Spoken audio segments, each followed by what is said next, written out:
Hello friends. आज का जो टॉपिक है हमारा स्क्वायर, और इसके स्क्वायर के बारे के अंदर हम बात करेंगे कि इसके एरिया एंड पेरीमीटर के बारे में। लास्ट टाइम हमने रेक्टेंगल के एरिया एंड पेरीमीटर के बारे में बात की थी, तो उसी तरह से आज हम स्क्वायर के बारे में बात करेंगे। चलिए बढ़ते हैं। स्क्वायर नॉर्मली शेप आप जानते हैं, बहुत सारी चीज़ें हम स्क्वायर देख सकते हैं।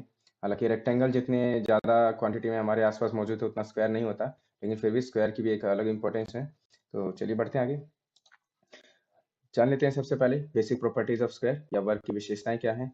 वर्ग को आप देख सकते हैं। सबसे पहले जो इसमें बात करें हम, टू डायमेंशनल शेप। यस, एक जो स्क्वायर है या वर्ग है ये भी टू डायमेंशनल शेप होता है, जैसे कि रेक्टेंगल था। और फिर से मैं एक बार बता दूं कि ये जो 2D शेप्स होती हैं हम अपने हाथ में ले नहीं सकते। ये किसी चीज के अंदर पहले से हो सकती हैं, दिखाई दे सकती हैं हमें, लेकिन ये ऐसी होती है जिनको हम पकड़ नहीं सकते। अगर पकड़ रहे हैं तो मीन समथिंग इट है समथिंग, मोटाई जैसे कह सकते हैं, हाइट है इसकी, तो हाइट होते ही ये 2D शेप नहीं रह जाएगा, ये 3D में कन्वर्ट हो जाएगा। तो इसलिए बस हम देख सकते हैं कि किसी चीज में वो 2D शेप इन्वॉल्व है, पहले से इंक्लूडेड है। ठीक है, तो आगे बात करते हैं क्लोज कर। क्लोज इसलिए है कि हर तरफ से बंद होती है, so आप देख सकते हैं ये स्क्वायर हर तरफ से बंद है, इसलिए इसको क्लोज कर कर सकते हैं। Having four sides and four angles, इसकी चार साइड्स हैं, चार एंगल्स हैं। चारों साइड्स इक्वल होती हैं, चारों एंगल इक्वल होते हैं। और कितने होते हैं? All sides are equal and parallel. पहले तो साइड्स के बारे में बात करें, सभी साइड्स इक्वल होती हैं। ये चारों साइड दिख रही हैं, इसलिए मैंने देखा होगा आपको ए साइड लिखा हुआ है। और इनका नाम भी हम जो है इसकी साइड्स को, यानी जो लेंथ है, एक बाउंड्री, सर एक पर्टिकुलर ये चीज है, इसका नाम भी हम साइड ही रखते हैं। शॉर्ट में हम इसको ए स्मॉल या कैपिटल लेटर से डिनोट करते हैं, मोस्टली स्मॉल से करते हैं। हिंदी में इसको भुजा कहते हैं। ठीक है, तो ये आप ध्यान रखेंगे, चारों साइड इक्वल होती हैं। पैरेलल भी होते हैं। पैरेलल आपको पता होगा, मैंने बताया था, जो दो लाइनें कभी आपस में नहीं मिलती उनको पैरेलल बोलते हैं। इसी तरह से इनकी कोई भी साइड्स जो अपोजिट्स हैं पैरेलल नहीं मिलती हैं। ठीक है, अच्छा यहाँ पे एक चीज आप ध्यान रखें, ऑल साइड से equal and parallel. Parallel sorry यहाँ पे होगा पैरेलल कौन सी होंगी? सिर्फ अपोजिट साइड्स। ठीक है, अपोजिट साइड्स जो होंगी, opposite sides are parallel, only opposite sides are parallel. ठीक है, ये ध्यान रखेंगे आप।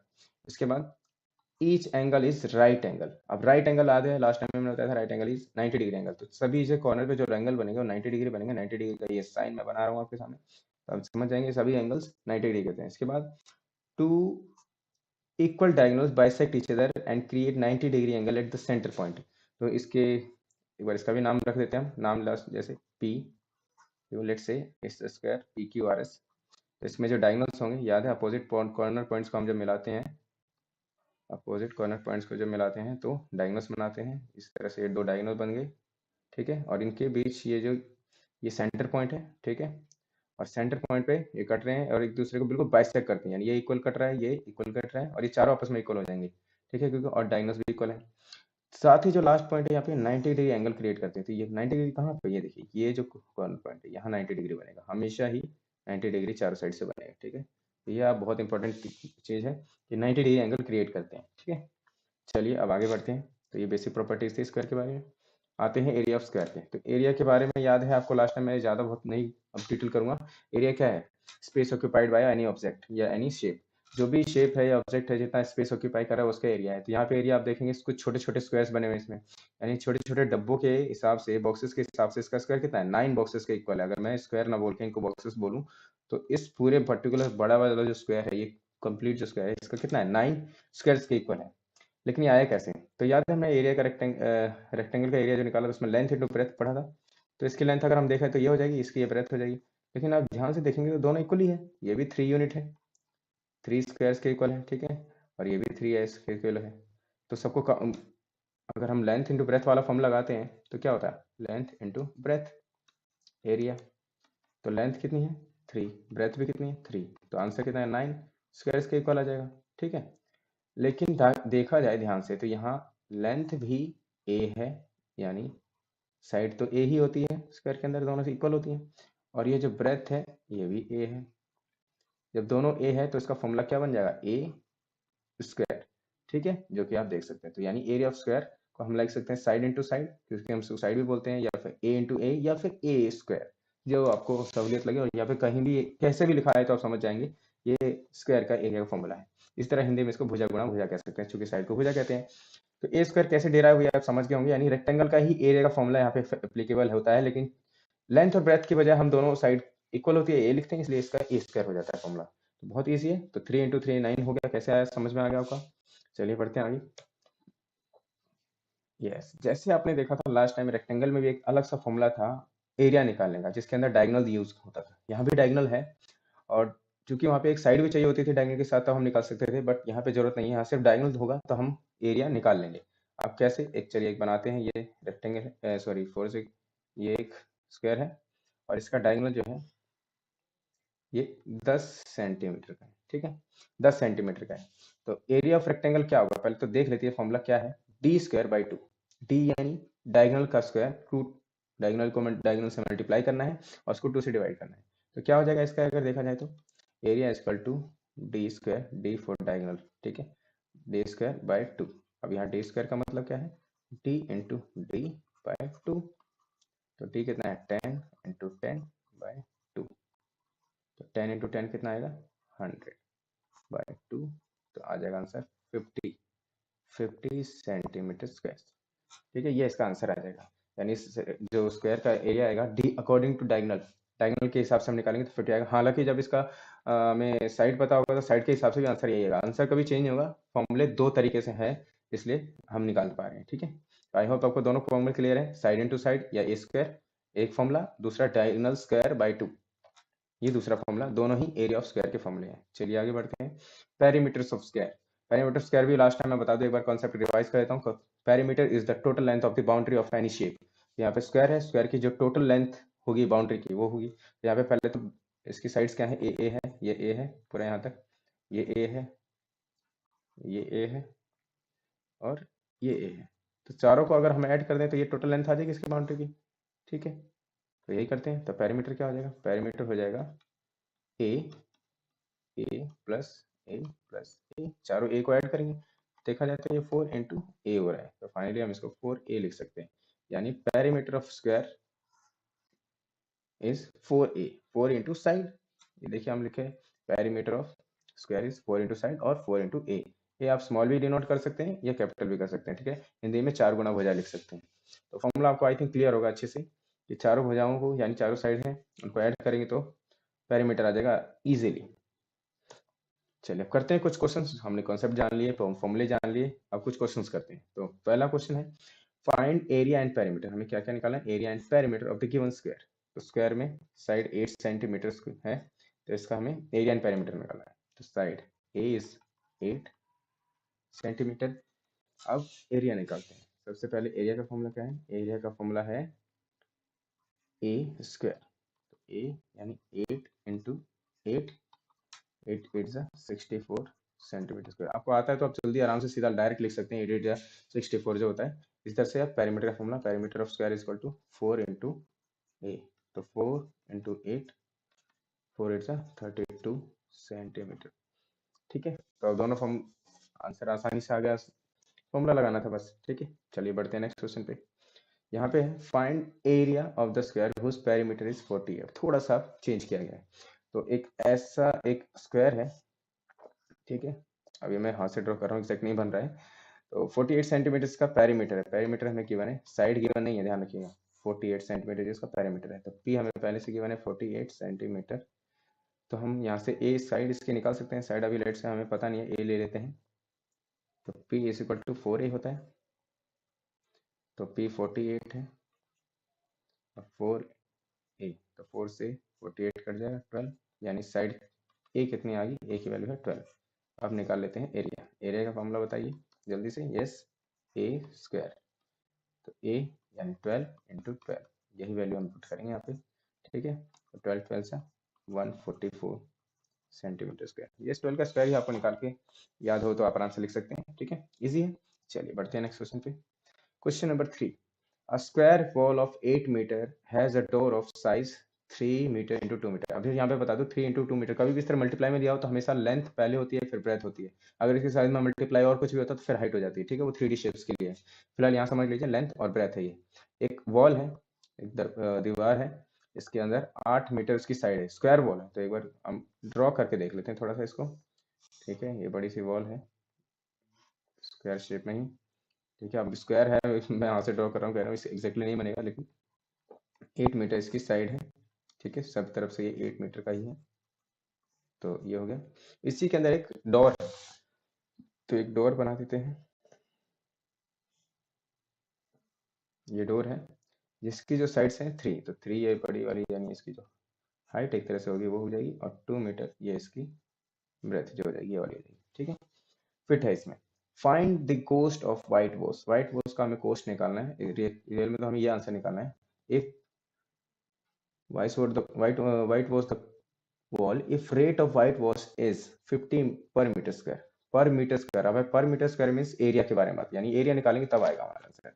तो एरिया किसका, जिस पे हम व्हाइट वॉश करेंगे। तो आप समझ रहे होंगे व्हाइट वॉश कहाँ करेंगे, हम दरवाजे पे तो करेंगे, तो रिमेनिंग जो वॉल है उस पे करेंगे। तो इसलिए ये वाला एरिया, ये जो पूरा है, ये आप देख सकते हैं, ये जो एरिया है पूरा, इसमें हमें व्हाइट वॉश करना है। तो कैसे करेंगे, पूरे वॉल में से अगर हम डोर का एरिया माइनस कर देंगे तो हमें ये एरिया मिल जाएगा जिसमें हमें व्हाइट वॉश करना है, ठीक है।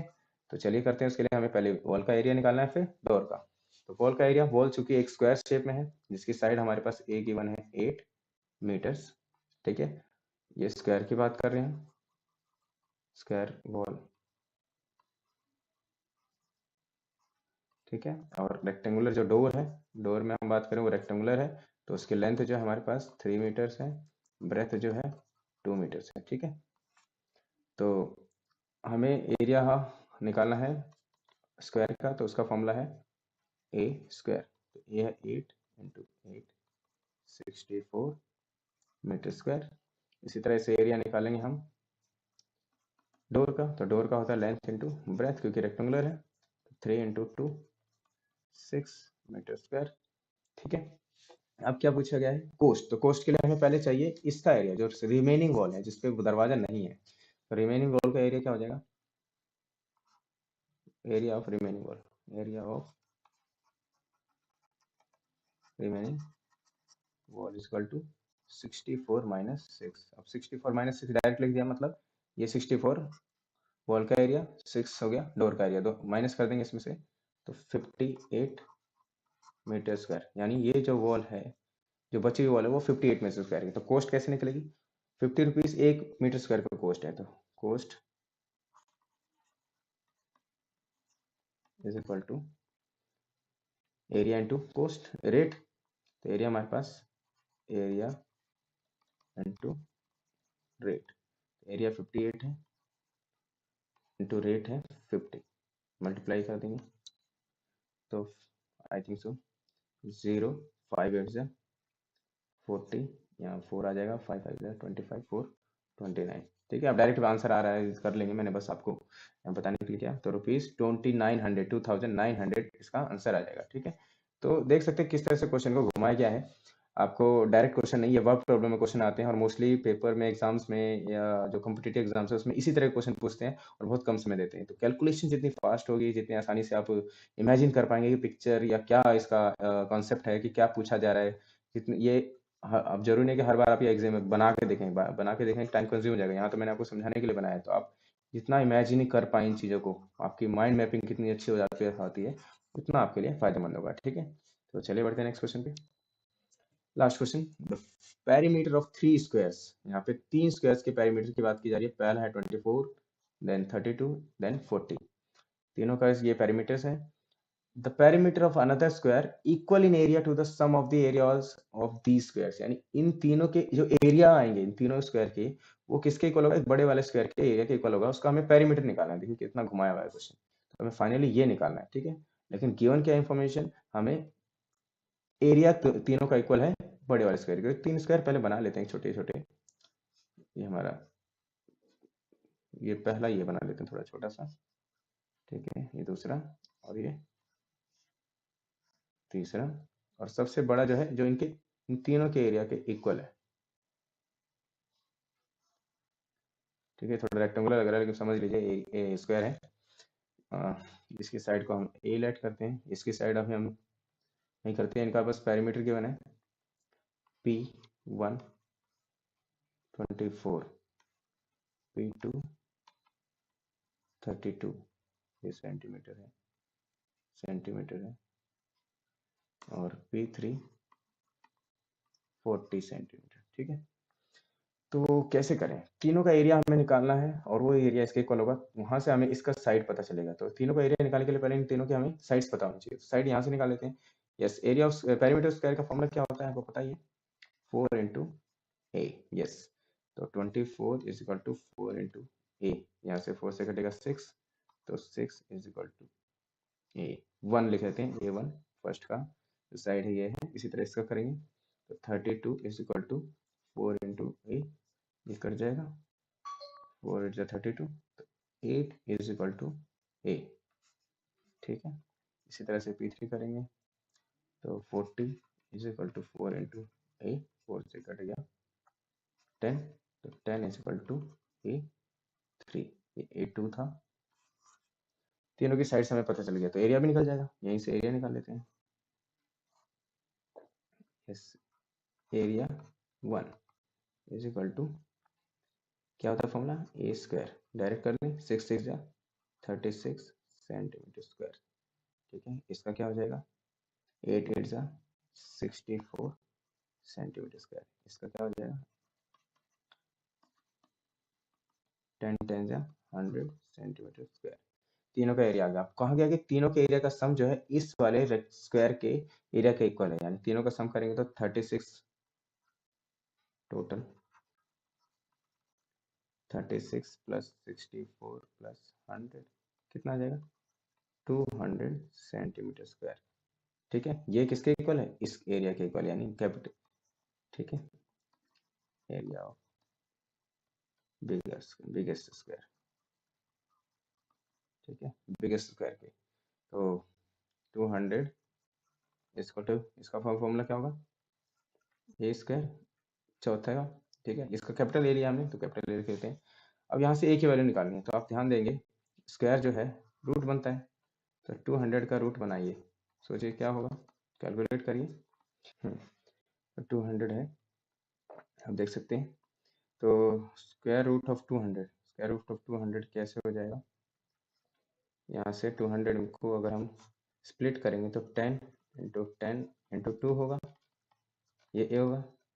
तो यहाँ से ए की वैल्यू आ जाएगी, 10 का तो बाहर आ जाएगा, 10 रूट 2। यस, बस अब हमें यहाँ तक चाहिए था। अब इसलिए एरिया कितना, क्या फॉर्मूला इसका हमें निकालना, क्या पेरीमीटर, सॉरी पेरीमीटर निकालना है। तो पेरीमीटर का फॉर्मूला क्या है, पेरीमीटर का फॉर्मूला है 4 इंटू ए। तो 4 इंटू ए हमारे पास ये है, ध्यान रखिए ये है ए।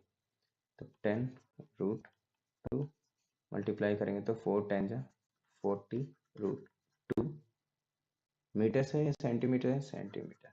ये फाइनल हमारा आंसर आ गया। थोड़ा सा स्पेस कम पड़ गया, लेकिन फिर से अगर समझ लेते हैं क्या है।